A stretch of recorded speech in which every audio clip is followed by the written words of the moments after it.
And I think that's where Sheffield is so special because, yeah, like there's so much on the line, you will push yourself that hard. And when you haven't really got much to lose, like I was probably going to come like 12th out of 12.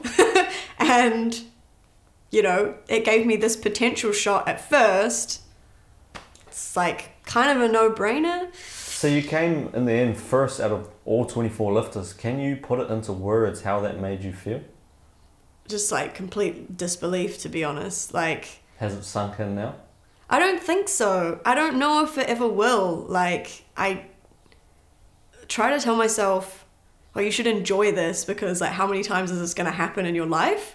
But it's just so hard to reconcile like that I am that person who achieved that thing, because it's, I don't know, it's like feels so unbelievable and the imposter syndrome is strong. Have you spent any of the money? No.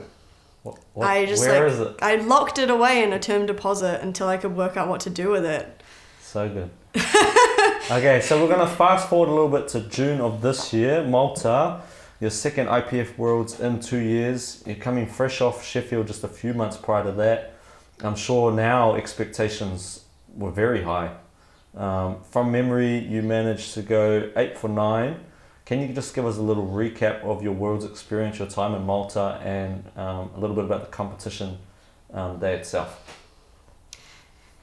Worlds was kind of a weird one after Sheffield, because I think like, I don't know if you saw any of the videos from the event, but like it was really full on. Like it was really loud. It was in this big theater and there was heaps of lights and they had like a smoke machine and glow sticks and like it was just sensory overload. And I think also all the hype for it, that then Worlds after that was a bit of like an anticlimax.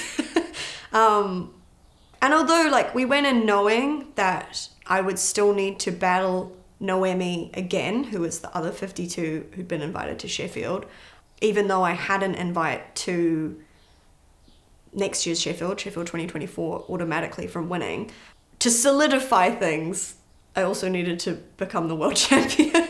But it didn't really feel like as big of an event as I think it should have because of that, like coming off the back of Sheffield. So the whole day went really smoothly, like really so smoothly that I didn't even need to take my last attempt. So I just, Jason said to me like, you might not need to take your third deadlift. And I said, what do you mean? Like, why not? And he was like, because we don't need it. And we don't want to increase the world record by any more, because when I go to Sheffield next year, like that's more for me to have to break. So we want to keep it straight, flat 460. He's like, just go out and shake the ref's hands. I was like, are they going to be mad at me? Like for not doing it? And like people were pretty shocked. And one of the referees even said to me, he's like, oh, I thought that you were going to go and like do the attempt after shaking everyone's hands. Like they were just like so much confusion. But yeah, so I won off of 8 attempts, just equaled the world record and became a world champion. And it just felt like, I don't know, not as hard as it should have been. Wow. Obviously in the pipeline now, the next Sheffield 2024, it's going to be way different for you this time. You're going in with a target on your back almost. You're coming back as sort of the reigning champ. What's going to be different for you this time? What are you going to try and keep the same? Talk to us about your strategy leading into the next Sheffield and maybe compare it to how it's going to be different from what you did previously.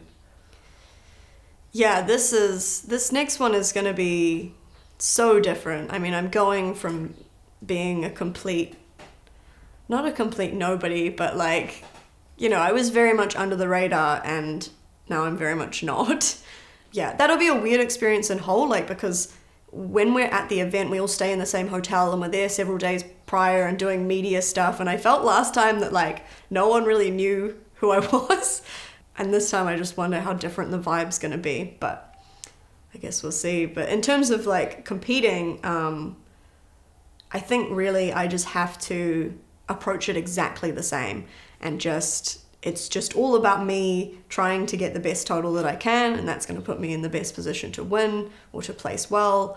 I mean, it's easy to say, like, I just won't pay attention to what everyone else is doing, but I think that's really the best way for me to succeed, because I don't do well with that pressure. It does not fuel me.